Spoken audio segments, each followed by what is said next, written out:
محترم معزز سامعین، صدا سلامت ہیں۔ آپ کے سامنے قرآن مجید فرقان حمید چوتھا پارہ سورۃ مبارکہ نحل سے آیہ مبارکہ 36 تلاوت کرنے کا شرف حاصل کر چکا ہوں، اور ساتھ ہی میں نبی کریم سرکار دو عالم صلی اللہ علیہ وآلہ وسلم کی زبان وحی ترجمان سے جاری ہونے والے ایک ایسے فرمان ذیشان کی بھی تلاوت کا شرف حاصل کر چکا ہوں جسے برادران اہل سنت کے علامہ ابن حجر مکی نے اپنی کتاب سوائق محرقہ میں صفحہ نمبر 134 پہ محفوظ کیا ہے۔ ابتدائی کلام میں قاضی شبیر حسین نے قرآن مجید کی آیہ مبارکہ اور نبی رحمت کے فرمان ذیشان کو اس لیے تلاوت کرنے کا شرف حاصل کیا ہے کہ اپنے بھائیوں کو بتا دے کہ مذہب شیعہ، امامیہ، اثنا عشریہ، خیر البریہ کسی کے تصورات و تخیلات کا نام نہیں ہے، بلکہ یہ وہ عظیم مذہب ہے جس کی بنیاد اللہ کے قرآن پر ہے اور مصطفیٰ کے فرمان پر ہے۔ مل کر باوقت بلند صلوات پڑھیں۔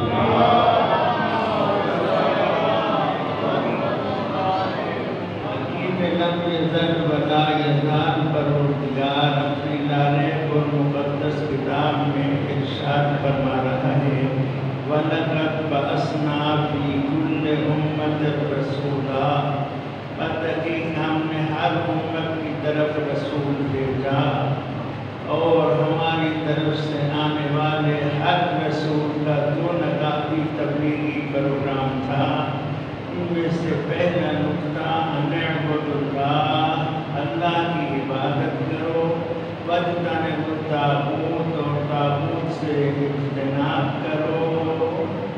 2 نکاتی ان اعبدوا اللہ واجتنبوا الطاغوت، فمنهم من حقت علیہ فمنهم من هدى الله ومنهم من حقت علیہ الضلالہ۔ تو انہی 2 باتوں پر کچھ لوگوں کو ہدایت کی خیرات مل گئی اور کچھ لوگوں کے لیے گمراہی کنفرم ہو گئی۔ پھر دعوت دیے خدا نے، فسیحوا فی الارض فانظروا کیف کان عاقبۃ المکذبین۔ اے بندگان خدا، پوری زمین میں سیر کر کے دیکھ لو جن لوگوں نے ہمارے رسولوں کے اس 2 نکاتی پروگرام کو جھٹلایا، ان کا کیا انجام ہوا۔ صلوات پڑھ لیجیے بابا۔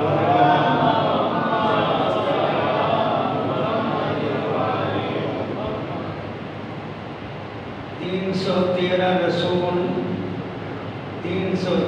رسولوں میں سے اللہ تبارک و تعالی نے سید الرسل حضرت محمد مصطفیٰ صلی اللہ علیہ وسلم کو ہمارے لیے رسول قرار دیا۔ ہم خوش بحال ہیں، ہم خوش قسمت ہیں، ہم بسعادت ہیں کہ ہمیں خداوند متعال نے رسولوں میں سے بھی وہ رسول عطا کیا کہ جس رسول کا امتی بننے کے لیے باقی رسول آرزو کرتے چلے گئے۔ اور قرآن مجید میں خداوند متعال نے ارشاد فرما دیا، وَإِذْ أَخَذَ اللَّهُ مِيثَاقَ النَّبِيِّينَ لَمَا آتَيْتُكُم مِّن كِتَابٍ وَحِكْمَةٍ ثُمَّ جَاءَكُمْ رَسُولٌ مُّصَدِّقٌ لِّمَا مَعَكُمْ لَتُؤْمِنُنَّ بِهِ وَلَتَنصُرُنَّهُ قَالَ أَقْرَرْتُمْ وَأَخَذْتُمْ عَلَىٰ ذَلِكُمْ إِصْرِي۔ یاد کرو وقت جب ہم نے نبیوں سے پکا عہد لیا کہ جب ہمارا رسول آ جائے، وَلَقَدْ أخذنا ميثاق النبيين لما آتيتكم من كتاب وحکمہ، ہم تمہیں کتاب و حکمت دے دیں، ہمارا رسول آ جائے تو تمہاری ذمہ داری ہے کہ تم اس پر ایمان بھی لانا اور ان کی نصرت بھی کرنا۔ میرے پاس یہاں حدیث کی کتاب دیکھ رہا ہوں، مد نظر نہیں اس وقت، جس میں ارشاد ہے کہ خدا بند متعال نے اس وقت تک کسی نبی کو نبوت دی ہی نہیں جب تک اس نے پہلے محمد و آل محمد کی عظمت کا اقرار نہیں کیا۔ خوش بحال ہیں ہم کہ انبیاء و رسول جن کی امامت و ولایت کا اقرار کر کے نبوت و رسالت کی خیرات پاتے ہیں، وہ ہستیاں ہمیں نصیب ہیں، اور پھر ہم اپنا نصیب نہیں سنوارتے۔ ہمیں چاہیے کم از کم اپنا نصیب تو سنوار لیں، کم از کم اپنی دنیا و آخرت تو بنا لیں کہ وہ ہستیاں ہمیں میسر آ گئی ہیں۔ لا الہ الا اللہ محمد الرسول اللہ صلی اللہ علیہ وآلہ وسلم۔ اور پھر ہماری خوش قسمتی اور سعادت یہ ہے کہ اللہ تبارک و تعالی نے ہمیں میدان غدیر سے سلسلہ امامت کی وہ خیرات نصیب فرمائی جو مہدی دوران تک جاتی ہے۔ فرمایا من کنت مولاہ فہذا علی المولا۔ اور جناب المودہ میں برادر اہل سنت سلمان حنفی قندوزی لکھتے ہیں، نبی کریم سے پوچھا گیا کہ یا رسول اللہ آپ کے بعد کون ہوں گے؟ تو آپ نے فرمایا فعلی ثم الحسن ثم الحسین ثم تسعۃ من اولاد الحسین، بلا فصل علی ہوں گے، پھر حسن ہوں گے، پھر حسین ہوں گے، پھر ان کی اولاد میں سے 9 ہوں گے۔ پھر تفصیل پوچھی گئی کہ وہ جو 9 ہوں گے وہ کون ہوں گے؟ تو نبی کریم نے ایک ایک کا نام لے کر بتایا، فعلی ثم الحسن ثم الحسین ثم علی بن الحسین ثم محمد بن علی ثم جعفر بن محمد ثم موسیٰ بن جعفر۔ صلوات تو پڑھ لیجئے بابا۔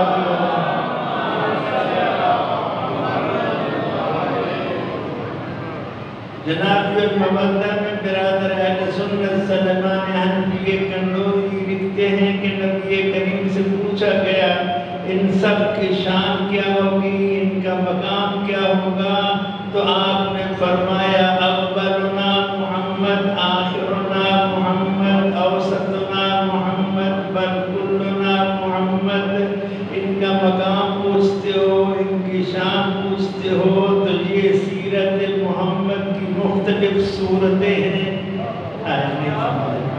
یہ سیرت محمد کی مختلف صورتیں ہیں، ان میں اول بھی محمد ہے، درمیانہ بھی محمد ہے، آخری بھی محمد ہے، اور یہ سارے کے سارے محمد ہیں۔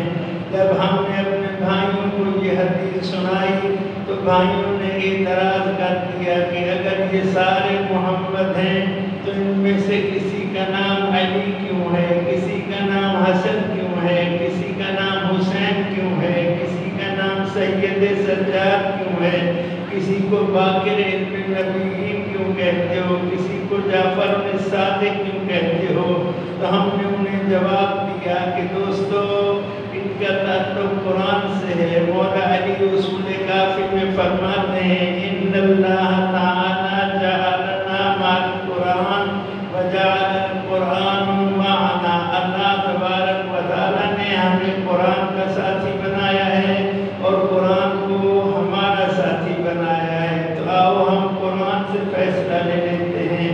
میں آپ سے پوچھنا چاہتا ہوں، بتائیے بسم اللہ الرحمن الرحیم سورہ فاتحہ قرآن مجید ہے یا نہیں؟ کہاں قرآن مجید ہے؟ سورہ بقرہ قرآن مجید ہے یا نہیں؟ کہاں قرآن مجید ہے؟ سورہ آل عمران قرآن مجید ہے یا نہیں ہے؟ کہاں ساتھ قرآن مجید ہے یا نہیں ہے؟ کہاں قرآن مجید ہے؟ سورہ مائدہ قرآن مجید ہے یا نہیں ہے؟ کہاں قرآن مجید ہے؟ میں نے عرض کیا جب یہ ساری سورتیں قرآن مجید ہیں تو ان کے نام الگ الگ کیوں ہیں؟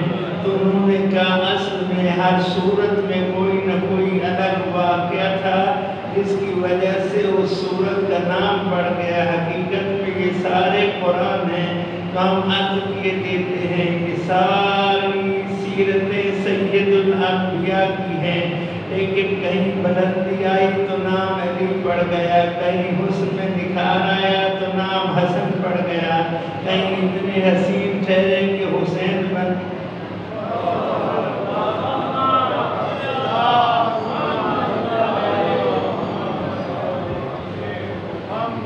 بس برادران محترم اتنا عرض کیے دیتا ہوں، اپنے گزارشات کو آگے بڑھاتے ہوئے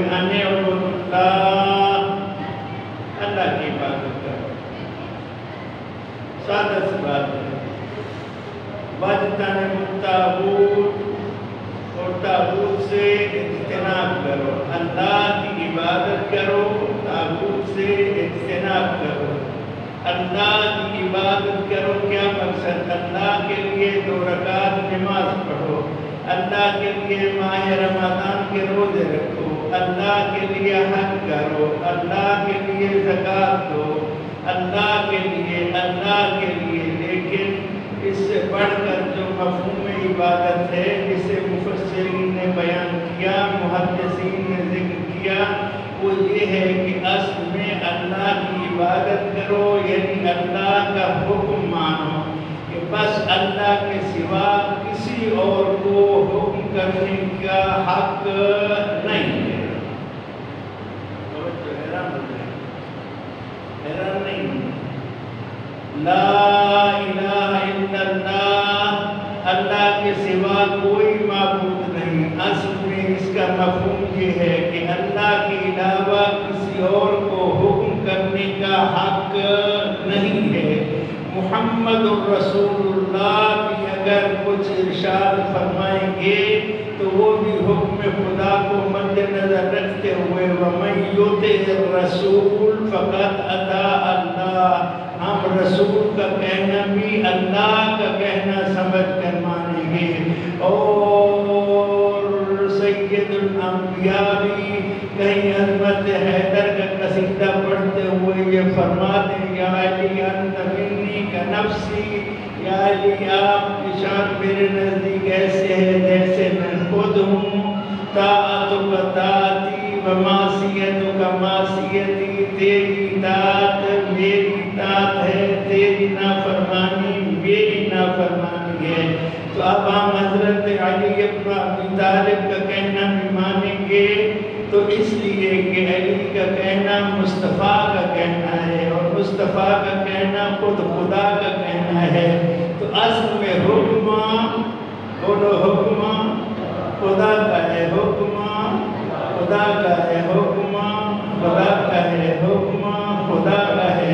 بس ہر حال میں اللہ کا حکم ماننا اللہ کی عبادت بن جاتا ہے۔ برادران محترم، سلو کی اللہ کے حکم کے مطابق تو سلو عبادت، جنگ کی اللہ کے حکم کے مطابق تو جنگ عبادت، معاشرے کا کاروبار چلایا اللہ کے حکم کے مطابق تو معاشرے کا کاروبار عبادت، آپس میں رشتہ داری نبھائی اللہ کے حکم کے مطابق تو آپس کے رشتہ داری نبھانا عبادت، بارگاہ رب العزت میں مصلی پہ آئے، قیام کیا، رکوع کیے، سجدے کیے اللہ کے حکم کے مطابق تو یہ عبادت، ماہ رمضان کے روزے رکھے اللہ کے حکم کے مطابق تو یہ عبادت، بیت اللہ شریف کا حج کیا اللہ کے حکم کے مطابق تو یہ عبادت۔ صلوات تو پڑھ لیجیے بابا۔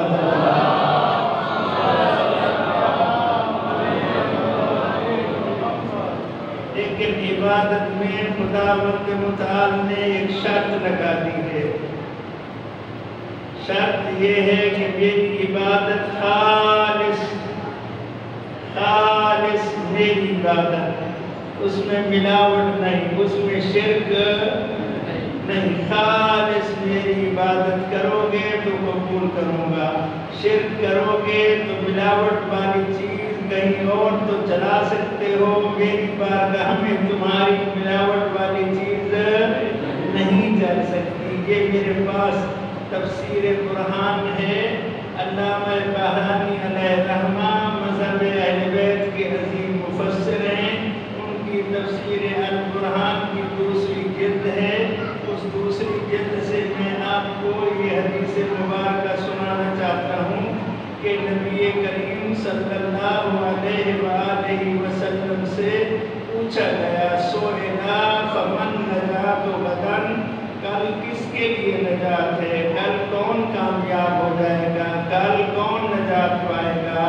فقال انما النجات فی ان لا تخادعوا اللہ فیخدعکم، کل بے شک نجات اسی کے لیے ہوگی جو اللہ کو دھوکہ نہیں دیتا۔ فإنہ من یخادع اللہ یخدعہ وَيَخْلَعُ مِنْهُ الْإِيمَانِ، اور جو اللہ کو دھوکہ دیتا ہے اللہ اسے دھوکہ دیتا ہے اور اس سے ایمان کو سلب کر لیتا ہے۔ پوچھا گیا فَقِيلَ لَهُ وَكَيْفَ يُخَادِعُ اللَّهَ، اے اللہ کے نبی صلی اللہ علیہ وآلہ وسلم، اللہ کو دھوکہ کیسے دیا جا سکتا ہے؟ آج کی میری محنت آپ تک جو بات پہنچانا چاہتا ہوں وہ بات بنیادی طور پر یہی ہے، کیف یخادع اللہ، یہ سفید ریش بزرگوار اللہ کو کیسے دھوکہ دے سکتا ہے، یہ نوجوان کیسے دھوکہ دے سکتا ہے، یہ بزرگوار کیسے دھوکہ دے سکتا ہے؟ تو فرمایا، پوچھا گیا، سئلا، نبی کریم صلی اللہ علیہ وسلم سے سوال کیا گیا، فَكَيْفَ يُخَادِعُ اللَّهَ قَالَ يَعْمَلُ بِمَا أَمَرَهُ اللَّهُ عَزَّ وَجَلَّ۔ بہت بڑی بات، بہت بڑی بات، بہت بڑی بات، کا کام کرتا ہے ویسے جیسے اللہ نے حکم دیا ہے۔ کام کیسے کرتا ہے؟ جیسے اللہ اپنی مرضی سے نہیں، ویسے کام کرتا ہے۔ بہت اہم بات ہے، بہت اہم بات ہے، حدیث کی لفظ ہیں، کتاب موجود ہے، تفسیر کی کتاب ہے تفسیر البرہان علامہ ہاشم بہرانی علیہ رحمہ کی، کیف یخادع اللہ، یا رسول اللہ، بندہ اللہ کو کیسے دھوکہ دیتا ہے؟ تو آپ نے ارشاد فرمایا،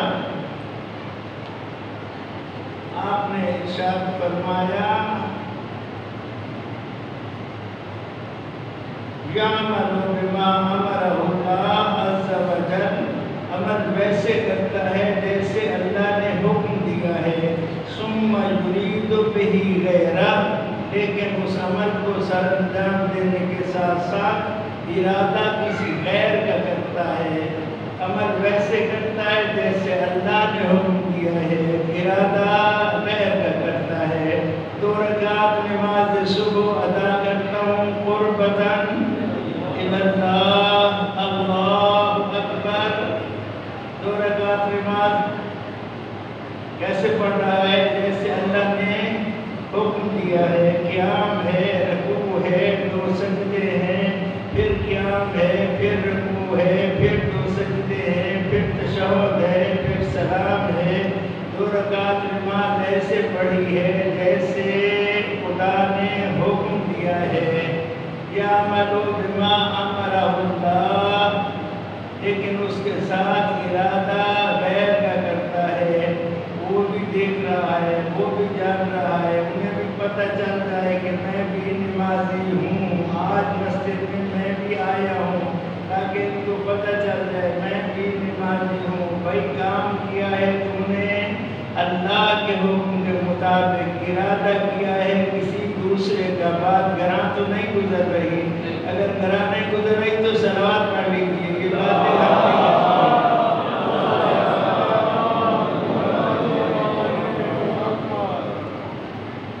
توجہ یعمل بما امرہ اللہ، عمل کیسا کرتا ہے ویسے جیسے اللہ نے حکم دیا ہے، ویرید بہ غیرہ، اور ارادہ کرتا ہے اس کے غیر کا۔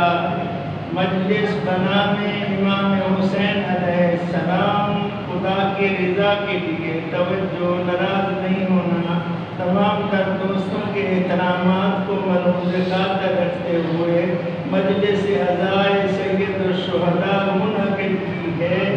اس لیے بنام حسین، کیوں بنام حسین؟ تاکہ خدا راضی ہو جائے، خدا راضی ہو جائے کہ امام حسین علیہ السلام کی رضا میں خدا راضی ہوتا ہے۔ تو پھر مجلس کرنے کے بعد پہلے تو خود مجلس میں نگاہ رہتی ہے، بندے کتنے آئے، پڑھنے والے نے کیسا پڑھا، لطف آیا یا نہیں آیا۔ مجلس بنام حسین ہے رضائے خدا کے لیے، پھر مزہ کیسا، پھر تعداد کیسی، پھر کون آئے، پھر کیسا پڑھ کے گئے، پھر ایک دوسرے سے پوچھنا، ہاں سنا، پھر ہمارا پروگرام کیسا رہا۔ بابا جن کے لیے تم نے کیا ہے وہ جانتا ہے کہ تو یہ جو عمل کر رہا ہے اس میں تم نے خرچ کتنا کیا ہے، اس میں تم نے اہتمام کتنا کیا ہے، اس پہ تم نے محنت کتنی کی ہے۔ پھر وہ یہ بھی جانتا ہے کون کہاں سے چلا ہے، کیسے یہاں پہنچا ہے، کون یہاں پہنچ کر یہاں بیٹھ کر مجلس سنتا رہا ہے، کون یہاں بیٹھ کر اپنی تھکاوٹ اتار۔ صلوات تو پڑھ لیجیے بابا۔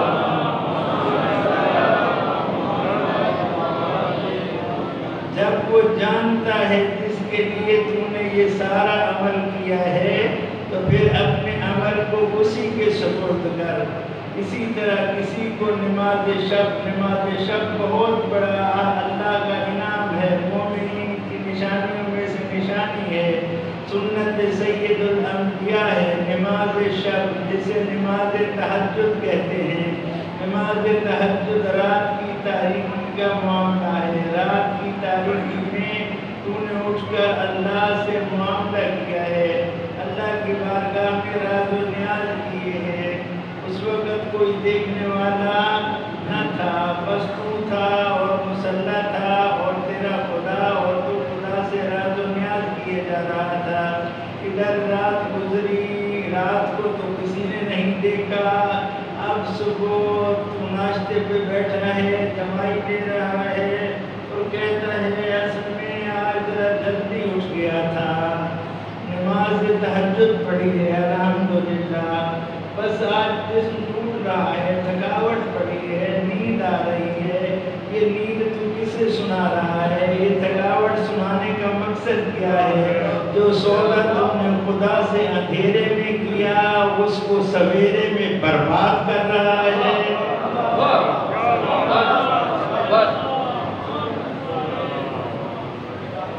توجہ دوست احباب، حدیث مبارکہ کی لفظیں آگے بڑھتی ہیں۔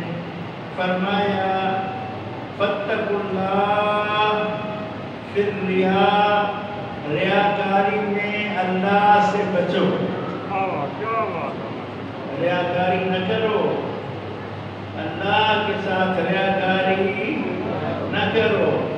ایک اور مقام پر حدیث مبارکہ میں سید الانبیاء ارشاد فرماتے ہیں، بہت سادہ سی روایت ہے، حدیث مبارکہ ہے اور دلوں میں اترنے والی ہے۔ آپ ارشاد فرماتے ہیں کنت صبیا فکنت جاہلا، جب تو چھوٹا بچہ تھا تو جاہل تھا، تجھے مسائل کا پتہ ہی نہیں تھا۔ کنت شابا وکنت فاسقا، جوانی تم نے فسق و فجور میں گزاری، اب تیری حالت کیا ہے؟ کنت شیخا وکنت مرائیا، اب جب تو بوڑھا بن گیا ہے تو ریاکار بن بیٹھا ہے کہ یہ مسجد تو ہم نے تعمیر کروائی تھی، اس کے چندے تو ہم نے اکٹھے کیے تھے، بابا تم نے جن کے لیے کیے تھے وہ جانتا ہے، اس نے تمہیں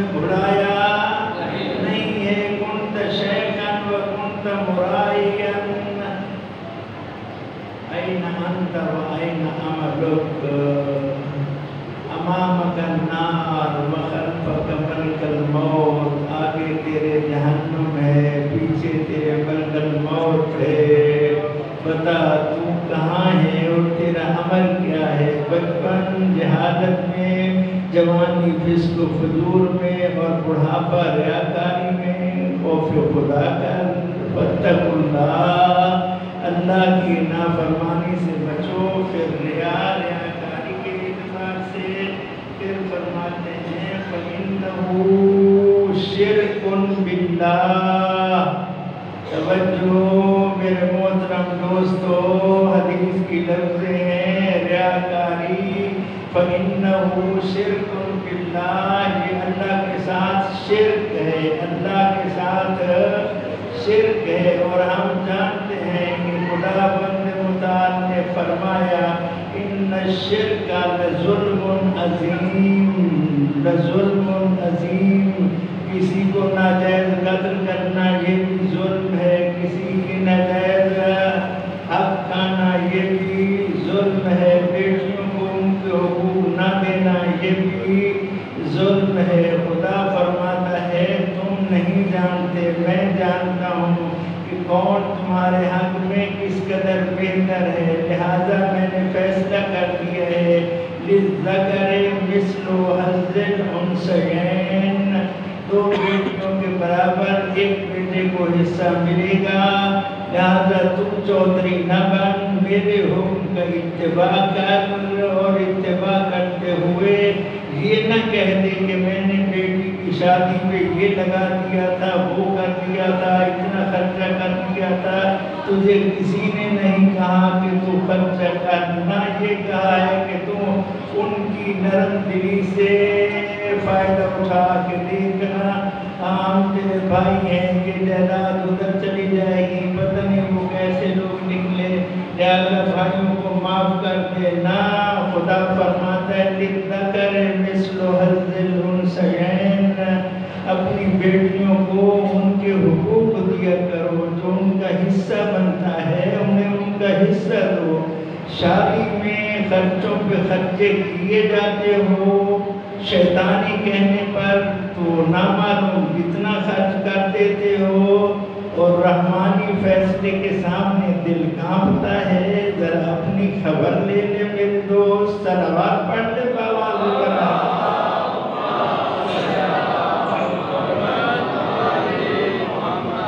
ان الشرک لظلم عظیم، شرک بہت بڑا ظلم ہے، بہت بڑا ظلم ہے، شرک بہت بڑا ظلم ہے، شرک بہت بڑا، ان الشرک لظلم عظیم۔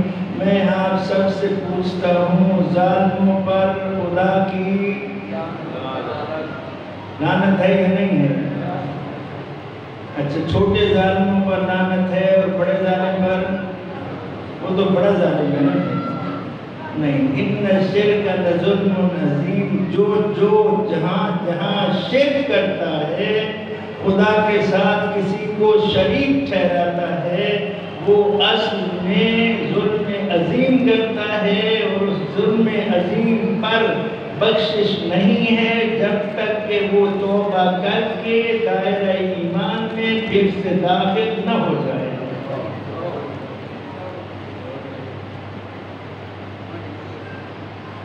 شرک کی ایک چھوٹی سی مثال حدیث میں بیان کی گئی ہے کہ دیکھیے، ایک طرف سادہ مثال ہے، حدیث مبارکہ میں بیان کیا گیا ہے کہ اگر میں کسی کام کو یاد رکھنے کے لیے گانٹھ لگاتا ہوں کہ اس طرح سے مجھے یہ کام یاد رہے گا، تو یہ بھی شرک ہے۔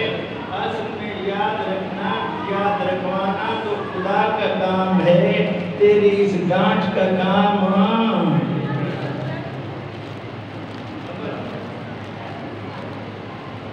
اشہد ان امیر المؤمنین و امام المتقین و قاتل ذرا بولو،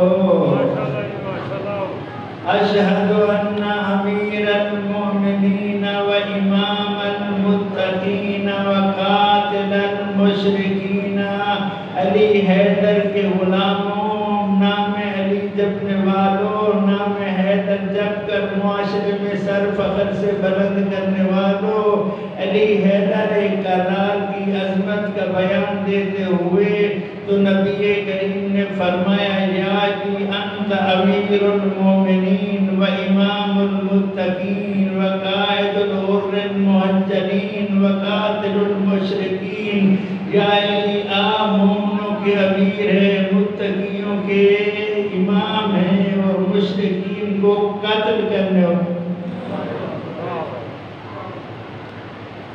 ہیں۔ یہ کیا بات آ گئی؟ اسی لیے اب آہستہ آہستہ یہ لفظ چھوڑ دیا گیا ہے۔ پہلے بزرگان سے پہلے یہ اذان میں کہا جاتا تھا وقاتل المشرکین، اب آہستہ آہستہ چھوڑ دیا گیا۔ کیوں؟ اس لیے کہ ہمارے اپنے اندر شرک کی تعداد بڑھ رہی ہے، لہٰذا مشرکین صلوات پڑھ دیجیے بابا نے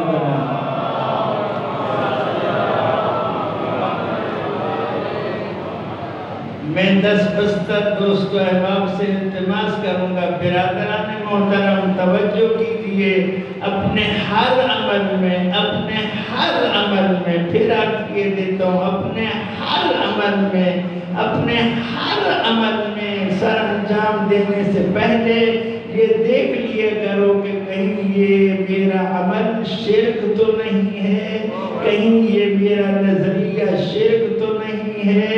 آج تو شرک کی نوبت یہاں تک پہنچ گئی کہ لوگ باتیں کرتے کرتے علی اللہ کہنے لگ گئے۔ ہم ان کے بارے میں آپ کو بتائے دیتے ہیں، جو شخص علی اللہ کہے وہ مشرک ہے اور وہ نجس ہے، اس کے ساتھ میل ملاپ رکھنا، اس کے ساتھ ہاتھ ملانا اپنے آپ کو نجس کرنا ہے۔ لہٰذا علی اللہ کہنے والے کو سمجھاؤ بابا ہمارا مسلک علی اللہ کا نہیں ہے، ہمارا مسلک ہے لا الہ الا اللہ، اللہ کے سوا کوئی معبود نہیں، کوئی حاکم مطلق نہیں۔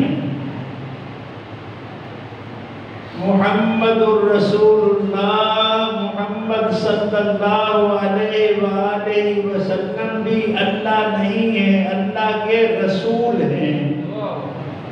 اب دوستو احباب ہم پر اعتراض کرتے ہیں کہ تم یہ کلمہ کیا پڑھتے ہو آگے علی ولی اللہ وصی رسول اللہ، تو ہم نے بتا دینا چاہتے ہیں کہ اصل میں تم نے ہم پر اعتراض کیا کہ شیعہ علی کو اللہ مانتے ہیں۔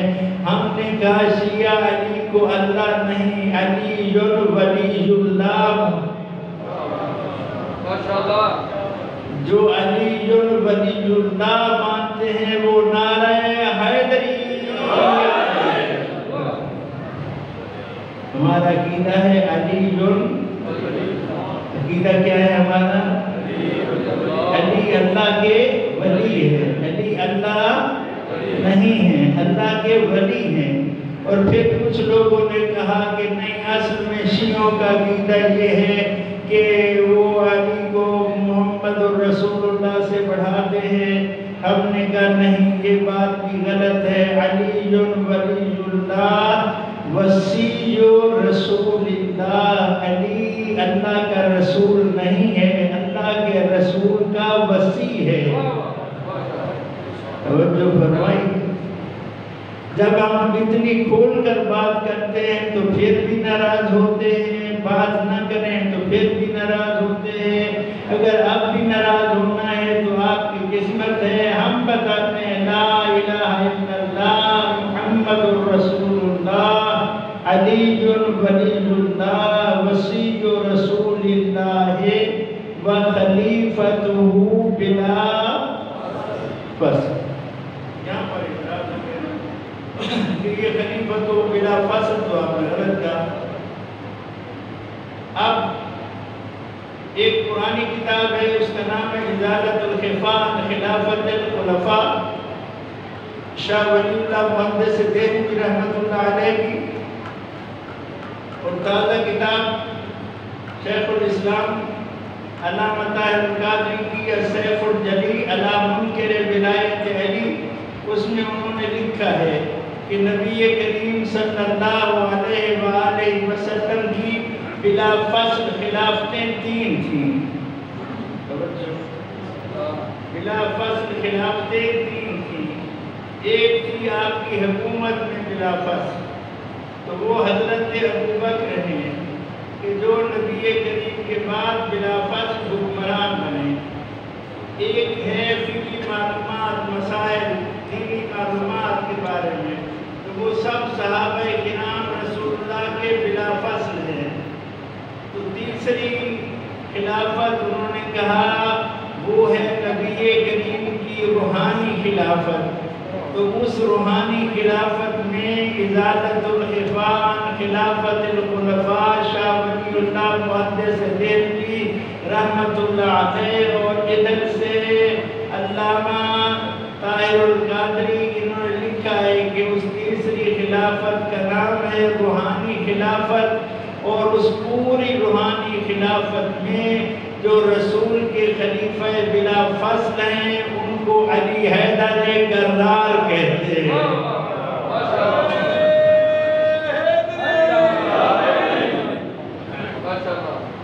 جو ہے دوستوں بہرحال کے دعا یہ لینا چاہتا ہوں کہ ہر عمل کرنے سے پہلے یہ دیکھ لینا ضروری ہے، قسم بخدا ہر گناہ معاف ہو جائے گا، شرک معاف نہیں ہوگا جب تک توبہ کر کے پھر دائرہ ایمان میں داخل نہیں ہو جاؤ گے. آج ہم شرک سے پرواہ بھی نہیں کرتے، جو جی چاہے کرتے چلے جاتے ہیں. نہیں، ایسا نہیں برادر مومن. یہ مجلس حسین کی خیرات ہے کہ آج کے بعد ہم شرک سے بچیں گے.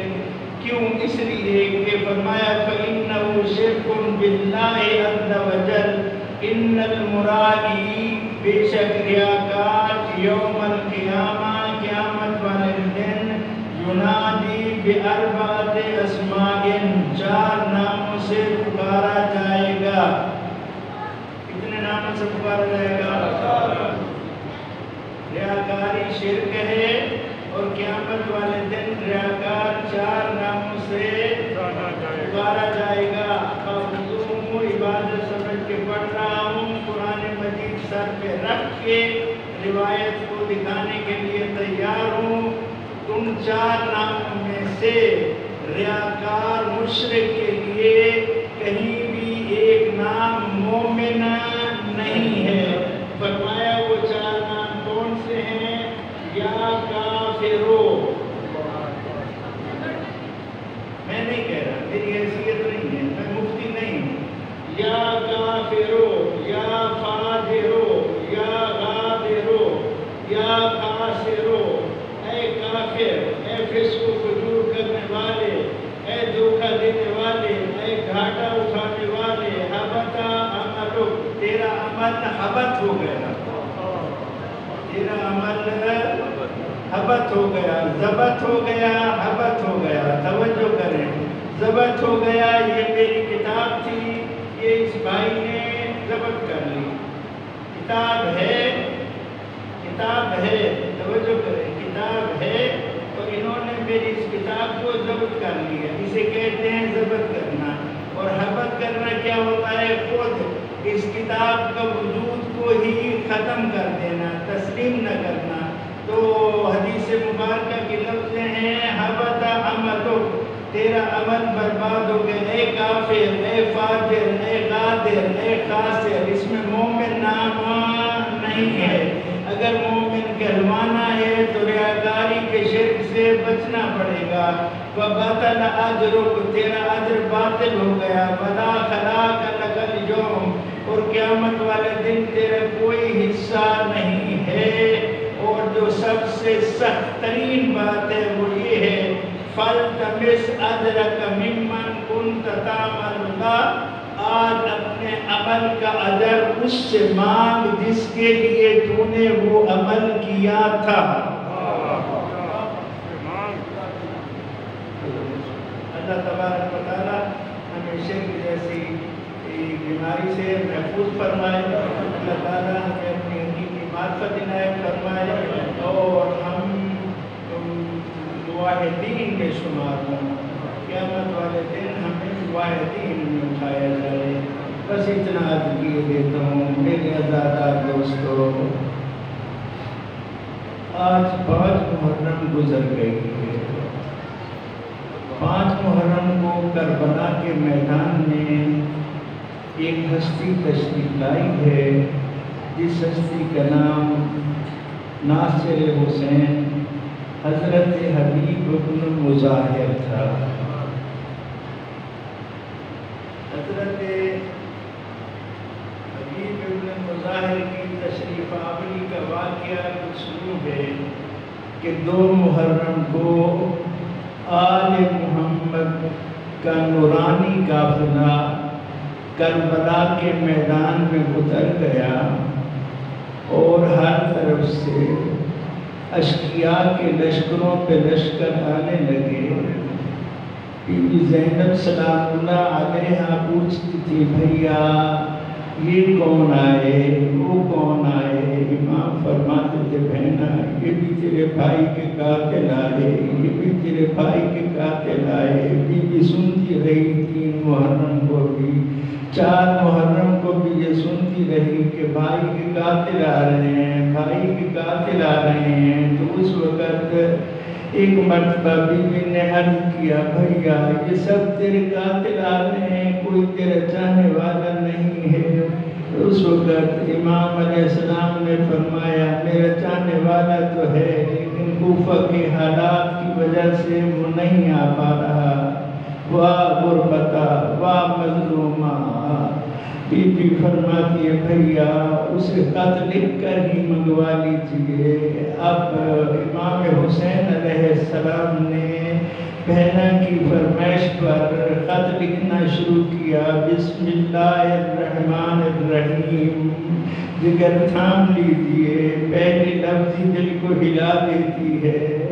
کیا ہے؟ بسم اللہ الرحمن الرحیم من حسین ابن فاطمہ الى رجل فقی حبیب ابن مظاہر اسدی سلام علیکم اما بعد یا حبیب انت تعلم قرابتی من رسول اللہ۔ اے حبیب تو جانتا ہے میں دوش رسول کا سوار ہوں، میں زبان رسول جو اس کے پلنے والا ہوں، میں سینے رسول پہ کھیلنے والا ہوں۔ کوئی اور جانتا ہو یا نہ جانتا ہو تو حبیب جانتا ہے۔ فقط نظرنا فی کربلا، ہم کربلا میں اتر گئے ہیں۔ ان اردت نصرتنا فاقدم الینا عاجلا، اگر تو ہماری مدد کرنا چاہتا ہے تو حبیب دیر نہ کرنا، ہم کربلا میں چند دنوں کے مہمان رہ گئے ہیں۔